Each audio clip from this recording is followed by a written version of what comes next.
학개 선지자는 포로기 이후 선지자입니다.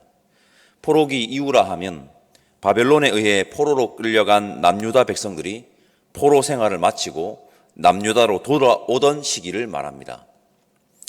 에스라, 느헤미야 기억나십니까? 이 두 개의 역사서가 바로 포로기 이후의 시대를 담고 있는 역사서입니다. 학개 1장 1절 말씀 우리 함께 읽어봅시다. 1절입니다. 다리오 왕 제2년 여섯째 달 곧 그 달 초하루에 여호와의 말씀이 선지자 학개로 말미암아 스알디엘의 아들 유다 총독 스룹바벨과 여호사닥의 아들 대제사장 여호수아에게 임하니라 이르시되, 다리오 왕 제2년 여섯째 달 곧 그 초하루, 학개서에 특이점이 있습니다. 다른 예언서는 남유다나 북이스라엘의 왕을 언급하면서 연대를 밝히는 반면 학개는 이방 나라의 왕을 언급하면서 연대를 아주 정확하게 밝히고 있다는 것입니다. 다리오 왕이 어느 나라 왕인지 아십니까? 바사 제국의 왕입니다. 즉 페르시아의 왕입니다. 다리오 왕 제2년은 여러분 주전 520년입니다. 다들 알고 계시겠지만 남유다가 어느 나라의 포로로 끌려갔습니까? 바벨론입니다. 지금 학개 선지자의 예언은 어느 나라 때 선포됩니까? 페르시아입니다. 바벨론은 여러분 실로 엄청난 강대국이었습니다. 바벨론의 영광은 오래가지 못했습니다. 100년도 못 채웠습니다. 주전 539년 페르시아의 초대왕 고레스에 의해 바벨론은 멸망당합니다. 여러분 오늘도 말씀드립니다. 영원한 제국, 영원한 나라는 없습니다. 영원한 나라는 오직 하나, 하나님 나라밖에 없다는 것을 오늘 새벽에도 기억하시길 바랍니다. 페르시아의 통치 방법은 바벨론과 달랐습니다. 페르시아는 비록 식민지역이라고 하더라도 다양성을 인정해주는 정책을 펼쳤습니다. 식민지역의 종교와 문화를 인정해 준 것입니다. 그 결과 유다의 백성들은 다시 고국으로 돌아가서 성전을 재건할 수 있게 된 것입니다.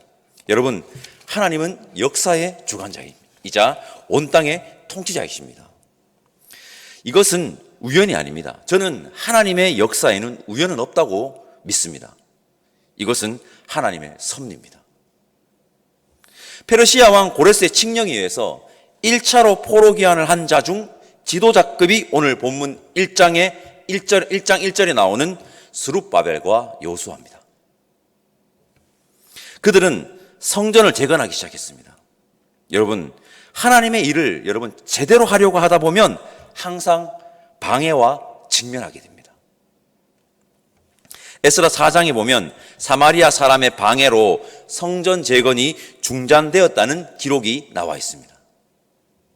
학개 선지자가 바로 이렇게 중단된 성전 재건 공사를 다시 시작할 것을 촉구한 예언자입니다. 학개 선지자의 특징은 수식어가 없다는 것입니다. 수식어가 없는 선지자가 학개 선지자만은 아니지만 대부분의 예언자들은 누구의 아들이라는 이런 앞에 수식어가 있습니다. 그러나 학개는 그냥 선지자 학개 끝입니다. 저는 선지자 학개가 더 멋진 것 같습니다. 이 말씀을 꼭 드리고 싶습니다. 앞에 달려있는 수식어에서 건의가 나오는 것이 아닙니다. 건의는 오직 하나님의 말씀에서 나오는 것입니다. 그 선지자가 하나님 말씀 앞에 서 있느냐 아니냐가 중요한 것입니다. 우리도 마찬가지 아닐까요? 우리 역시 앞에 달린 수식어보다 우리가 하나님 말씀 앞에 서 있느냐 아니냐가 더 중요합니다. 앞에 수식어 많이 달라고 하지 말고 우리 하나님 말씀 앞에 섭시다. 학개 1장에서 저의 눈에 들어온 장면이 또 하나 있습니다. 1절과 12절인데 1절은 함께 읽어보았고 12절 말씀을 제가 한번 읽어보겠습니다. 스알디엘의 아들 스룹바벨과 여호사닥의 아들 대제사장 여호수아와 남은 모든 백성이 그들의 하나님 여호와의 목소리와 선지자 학개의 말을 들었으니 이는 그들의 하나님 여호와께서 그를 보내셨습니다. 백성이 다 여호와를 경외하매. 아멘. 너무 멋진 장면이 아닐 수 없습니다. 하나님 말씀 앞에 지금 스룹바벨, 당시 유다 지역 총독으로 사회 지도자입니다. 그리고 대제사장 요수아, 종교 지도자입니다. 그리고 선지자 학계, 이렇게 서 있습니다. 모든 권력은 하나님의 말씀 아래 있어야 합니다. 말씀이 종교가 권력을 지지하는 일에 사용되어지는 하수인의 역할을 해서는 절대 안 됩니다. 모든 권력은 하나님 말씀 아래에 있어야 합니다. 오늘도 보십시오. 스룹바벨과 여호수아가 제대로 하지 않으니 하나님의 말씀을 전하는 선지자가 똑바로 하라고 과감하게 전하고 있습니다. 다시 강조합니다. 우리 모두 말씀 앞에 섭시다. 성도 여러분, 앞서도 말씀드렸지만 하나님의 일을 하려면 방해가 있기 마련입니다. 마귀는 우리가 하나님의 백성으로 제대로 살아가는 것을 싫어합니다. 포로에서 돌아온 포로 귀환 공동체는 성전 재건하는 일에 방해가 있자 무려 16년 동안 성전 재건 공사가 중단되어 버렸습니다. 2절 말씀 우리 함께 읽어볼까요? 2절입니다.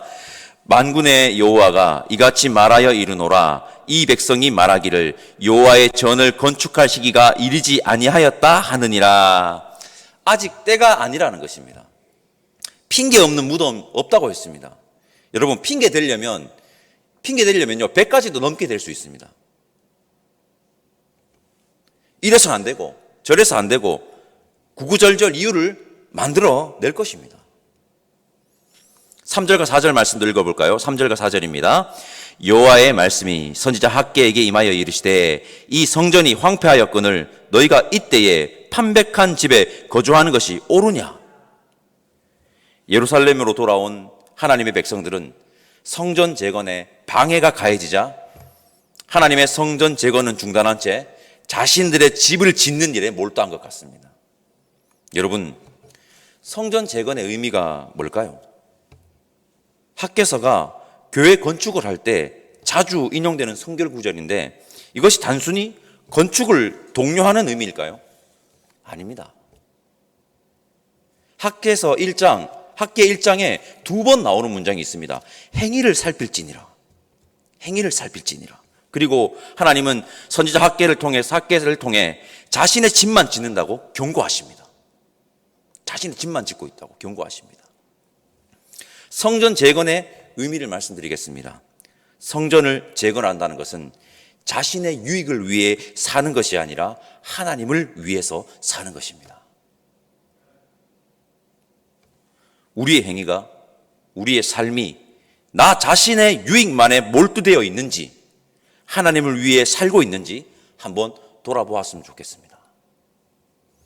이 말을 다르게 표현해 보겠습니다. 우리가 성전을 재건하고 있는지 아니면 핑계를 대면서 성전 재건에는 손 놓고 있는지 한번 돌아봅시다. 8절 말씀 함께 읽어보겠습니다. 8절입니다. 너희는 산에 올라가서 나무를 가져다가 성전을 건축하라. 그리하면 내가 그것으로 말미암아 기뻐하고 또 영광을 얻으리라. 여호와가 말하였느니라. 아멘. 성전을 재건해야 하는 자들이 재건을 하지 않고 레바논의 백향목이 없어서 우리가 할 수 없다, 이렇게 핑계를 댄 것 같습니다. 하나님 뭐라고 하십니까? 그냥 산에 올라가서 나무 가져다가 성전을 건축해라. 레바논의 백향목이 중요합니까?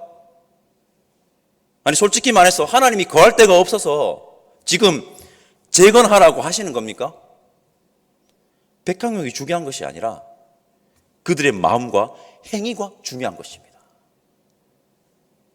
우리의 삶의 중심과 지향점이 무엇이냐가 중요한 것입니다. 우리의 중심과 지향점이 하나님이십니까? 하나님이어야 합니다. 여러분, 하나님은 당신의 백성들, 바로 그들에게 관심이 있으십니다. 성도 여러분, 우리 모두는 하나님 말씀 앞에 서야 합니다. 우리는 오직 하나님의 말씀의 권위 아래 서 있어야 함을 기억했으면 좋겠습니다.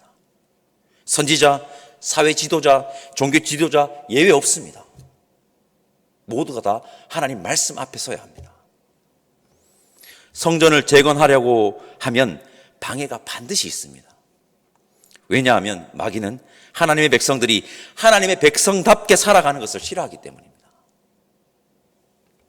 성전 재건의 의미는 단순히 건물을 건축함이 아니라 자신의 유익을 위해서 사는 것이 아닌 하나님을 위해 사는 삶이라는 사실을 기억하시길 바랍니다.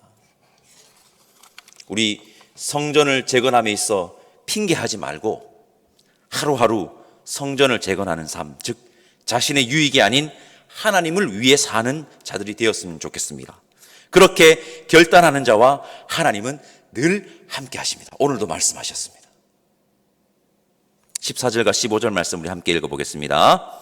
여호와께서 스알디엘의 아들 유다 총독 스룹바벨의 마음과 여호사닥의 아들 대제사장 여호수아의 마음과 남은 모든 백성의 마음을 감동시킴에 그들이 와서 만군의 여호와 그들의 하나님의 전 공사를 하였으니 그때는 다리오 왕 제2년 6째 달 24일이었더라.